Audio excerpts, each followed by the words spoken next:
strengthen our squad. I do believe now we can actually say this is a title contending squad. Yeah. Although we're not yet done, but I Mhm. do believe with these three signings, this is we'll actually see the real Arsenal. Yeah. I do believe with who is it? Edu. With Edu, yeah. Edu. The first thing is that Edu trusts Mikel's Yeah. process. Okay.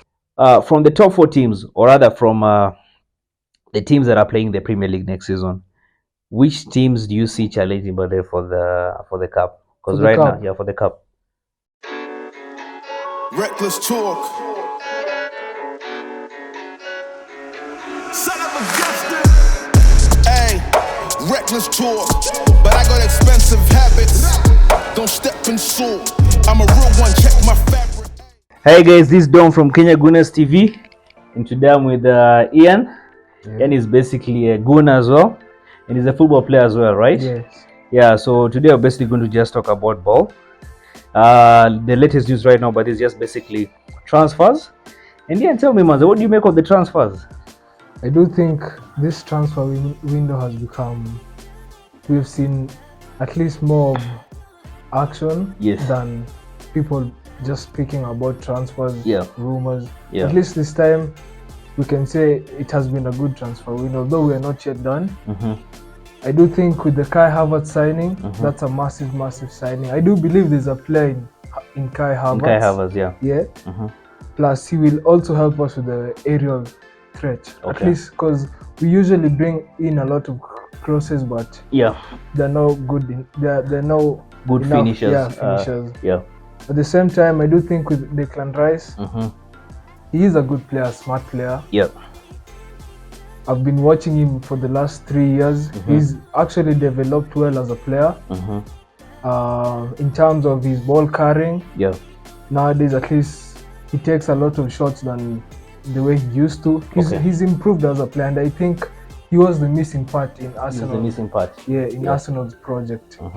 With Timber, I've also watched his. I don't know Timber that very well, but I've watched his videos and he seems solid. And from what I've seen, he was with Lisandro Martinez at Ajax.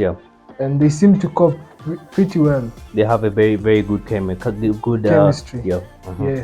Plus, he'll actually strengthen our squad. I do believe now we can actually say this is a title contending squad. Although we're not yet done, but I do believe with these three signings, we'll actually see the real Arsenal. Definitely. I agree with you, buddy. So talking about Kai Havertz, by the way, in fact, there's a video that we did with Rich earlier on. I was very skeptical towards the price we bought him, but then over time I kept on listening to podcasts, and at this point we're at a place whereby we now need to trust the manager. Because Arteta has proved to be a very good manager. In fact, if I'm not wrong, by the way, PSG actually wanted him, by the way, but he declined and decided he's staying with the Arsenal.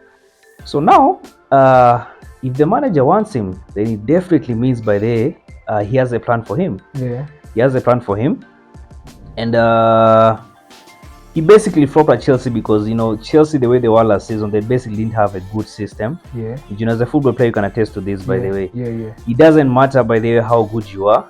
If the system by this is not working, you will definitely tend to fail. So I think probably if he was to come by that Arsenal, the system that Arteta has might definitely fit him. The other question that I probably had for you, you can tell me, I mean, what are your expectations by the way? Because for the Lord, man, it's been 20 years, but it's been 20 years, 20 years of misery. Remember, by the way, we moved from Highbury to Emirates in the name of us being a big club. But for almost 20 years, we've not been operating like a big club. But if you look at the moves man we are making right now, those are thumping statements. Signing the. Look at the amount we spent. When was the last time actually Arsenal came out and spent this amount of money by their own players? What do you make of it? What do you make of the spending? What are your expectations? I do believe with who is it? Edu. With Edu, yeah. Edu. The first thing is that Edu trusts Mikel's process. Because when you look at the players we brought in, it was only one player who didn't play well for us, and that was Willian. Yeah, he didn't perform to what we expected. It was basically a flop. Yeah.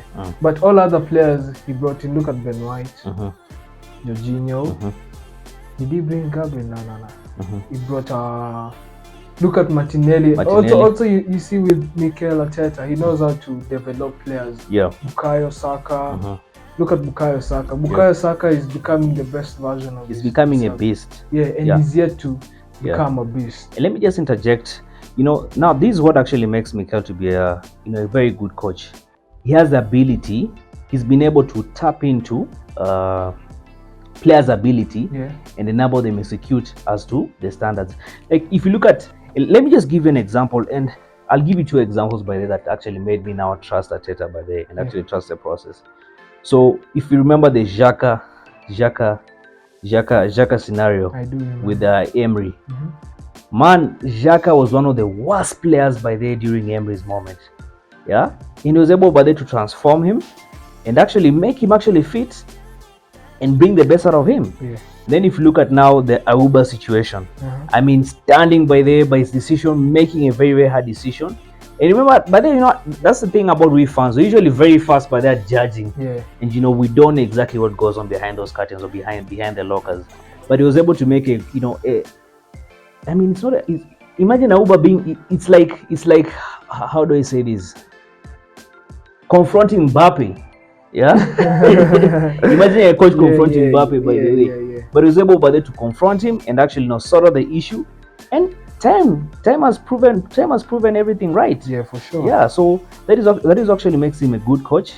And from then is actually when I trusted by the way Arteta by the end of what you're trying to do.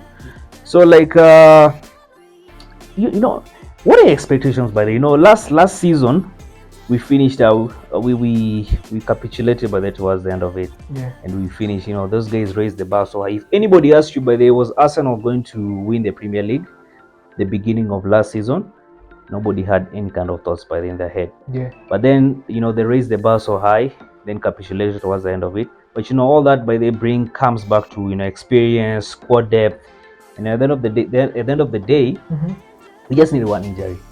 Just one injury.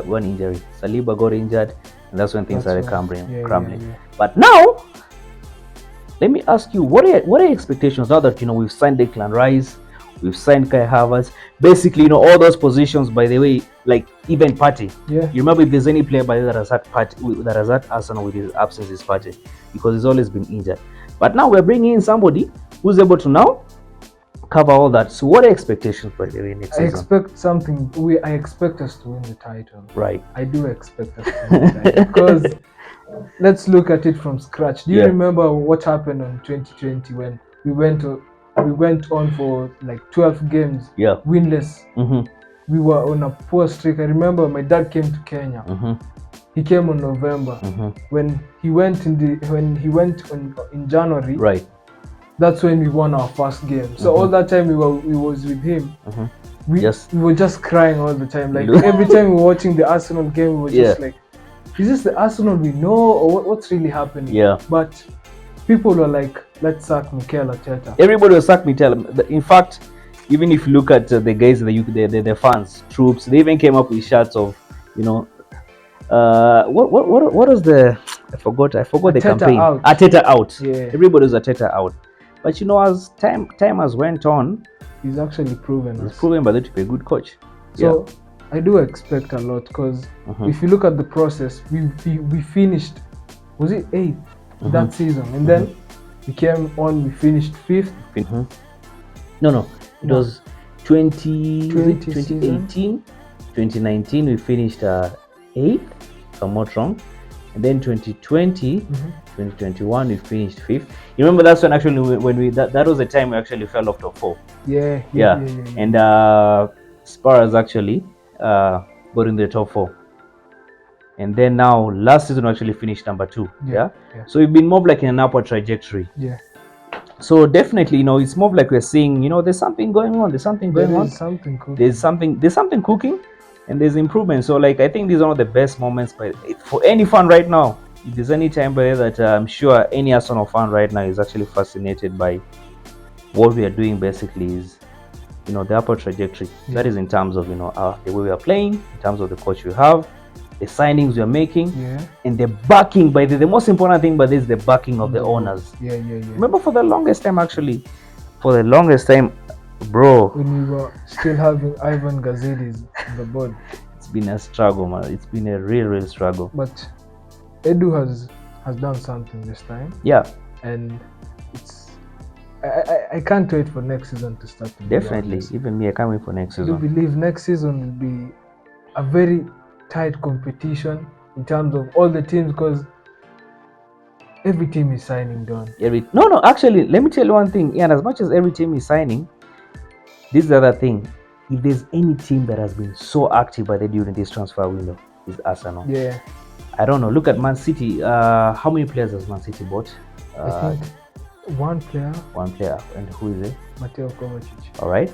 Spurs has bought Maddison from Fox. And then you have a goalkeeper. Yeah. Then you have Manu. Who was Manu? I think I saw somebody. Yeah, Mason Mount. All right. Then Chelsea. So, you know, Chelsea has been more of like, you know, trying to offload players, but also getting players. But with them, now bringing me to the next conversation.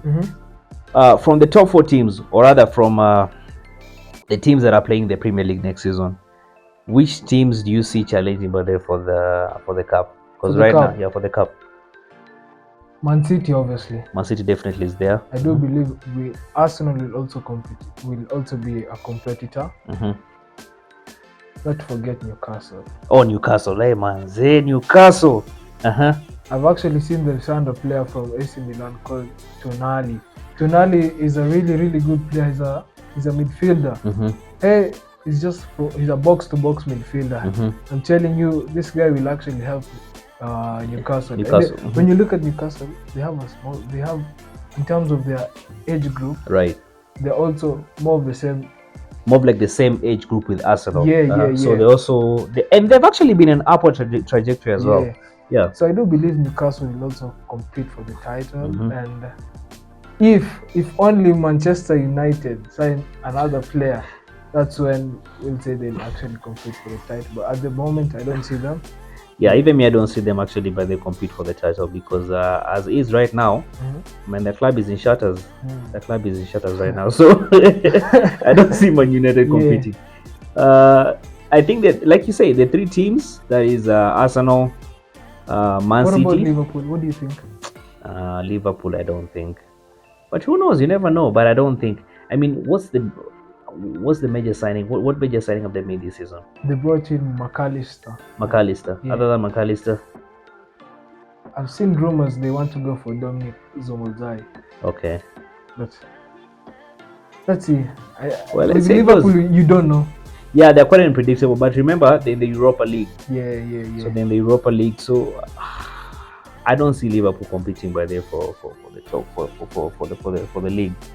I think the 3 teams, that is Newcastle, Arsenal, and Man City, those are the teams that are definitely going to compete for the title. Yeah. All right. So I think that's it from us from the transfer updates. You guys let us know the expectations. Let us know what you think in the comment section. So 3 things I need from you: just need you to like the video, I need you to share the video, and I also need you to subscribe to the video. So Ian, man, thanks for coming. Thank you, Don. We'll be seeing you on the next one. See you when you see me. All right. Cheers, man. Cheers.